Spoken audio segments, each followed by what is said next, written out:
두 번째 논쟁이 시작되었고 엘리바스의 이야기가 끝나고 욥의 대답이 등장하고 있는 장면을 우리가 보고 있습니다. 오늘 본문을 묵상하면서 제가 생각했던 한 가지가 있는데 그것에 대해서 이야기를 나누려고 합니다.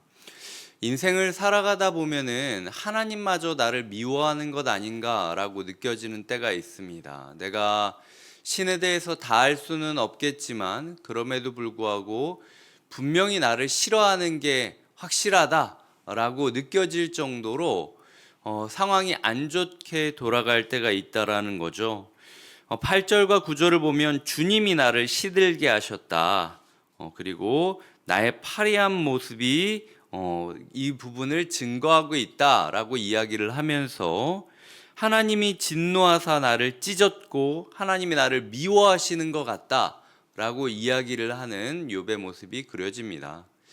살다 보면 신마저 나를 미워하는 것 같다라고 느껴지는 때가 있다라는 거죠. 다음으로 2절과 3절을 보면은 그 위로자들을 향한 욥의 항변이 등장하는데요.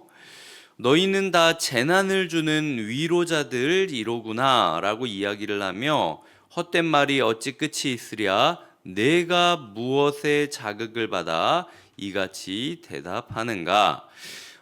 이후의 본문은 2인칭 복수형으로 등장하는데 오늘 이 본문은 대부분 2인칭 단수는 하나님께 기도할 때 쓰여지는데 요 3절 부분은 엘리바스를 지칭하고 있는 말입니다. 네가 무엇에 자극을 받아 이렇게 얘기하느냐.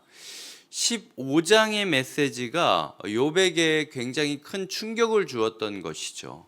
그래서 엘리바스한테 당신 원래 이런 사람 아니지 않았냐고, 도대체 나한테 왜 그러냐고 라고 이야기를 하는 그 상처받은 모습을 그리고 있습니다. 아까 첫 번째로는 신마저 나를 미워하는 것 같다라고 느껴지는 시절이 있다라고 이야기를 드렸다면 그리고 동시에 우리의 인생에 위로자들이라고 이야기하는 사람마저 우리에게 재난을 주는 것 같다라고 느껴지는 때가 있다라는 거죠. 가까운 사람이 주는 상처는 더 큰 상처가 됩니다. 당신이 내 남편인데 도대체, 당신이 내 아내인데 도대체, 당신이 내 부모인데 어떻게 이럴 수 있어? 넌 내 아이잖아. 당신만큼은 그러면 안 되지 않습니까? 집에서, 교회에서, 사회에서, 세상을 살아가면서 우리가 위로자라고 이름을 붙인, 적어도 저 사람만큼은 나를 위로해 줘야 되는 거 아니야?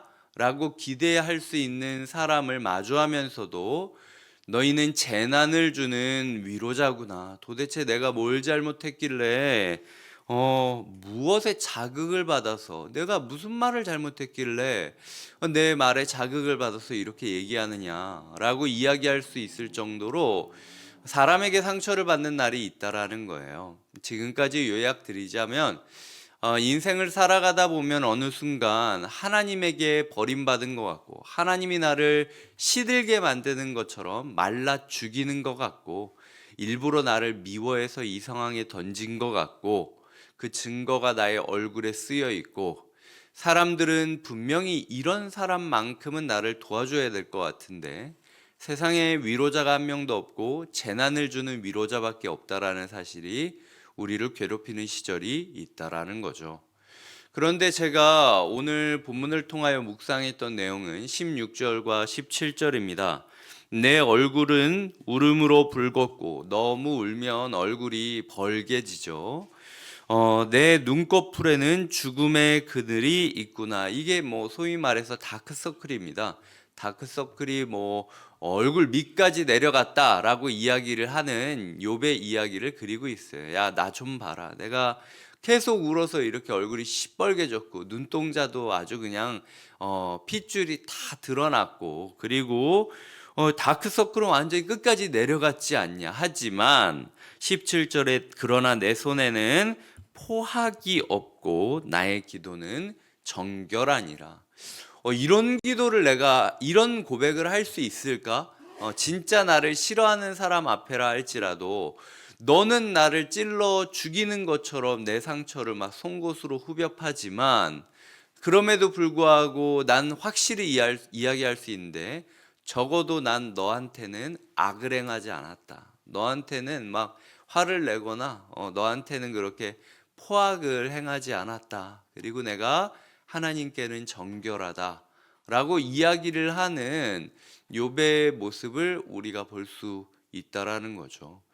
우리의 삶에 이런 고백을 할 수 있을까? 이런 고백을 하는 날이 있었으면 좋겠다라는 생각들이 들었습니다.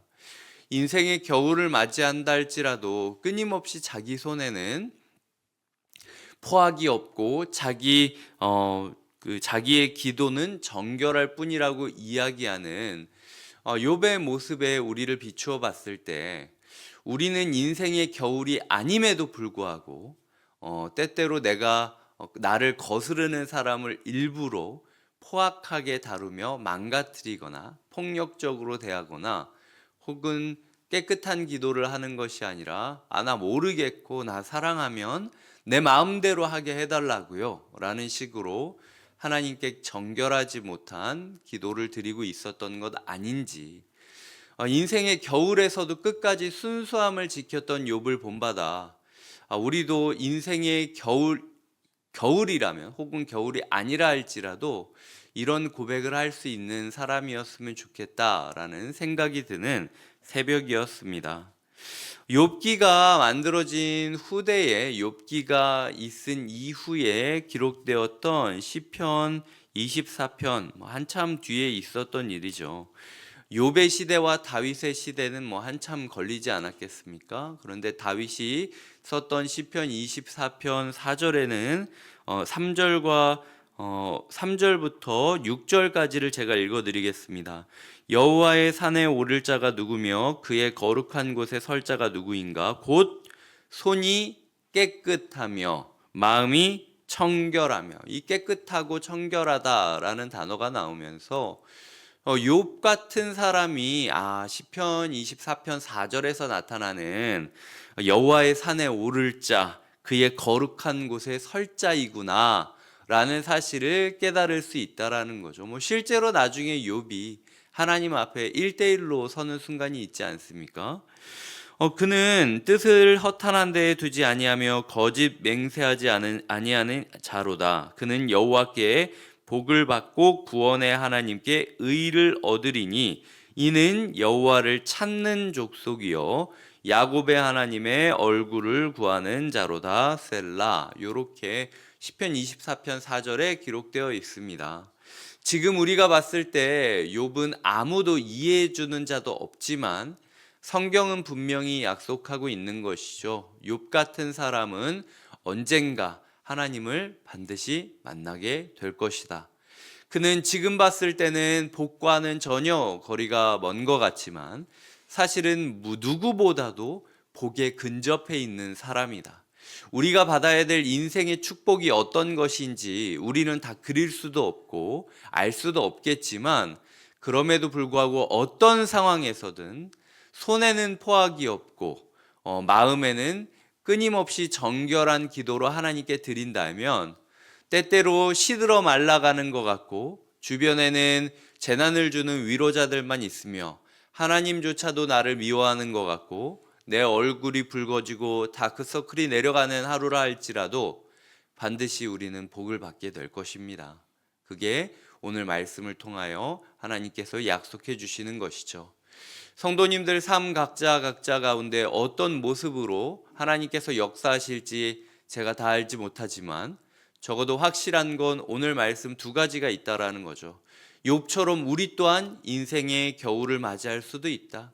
아이러니하게도 그 겨울을 통하여 하나님이 봄을 주실 수도 있다. 이 사실을 기억하며 끊임없이 손과 기도를 점검하는 하루 되시길 주님의 이름으로 부탁드립니다. 기도하시겠습니다.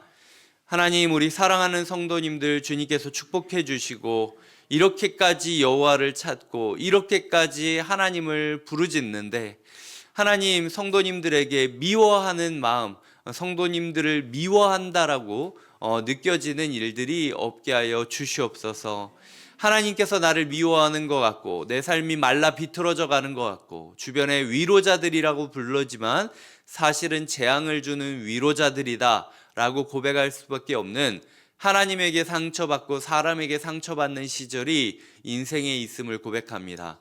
그럼에도 불구하고 얼굴이 붉어지고 다크서클이 내려온다 할지라도 끊임없이 손은 정직하고 포악이 없게 하여 주시고 마음과 기도에는 정결함이 있게 하여 주시옵소서.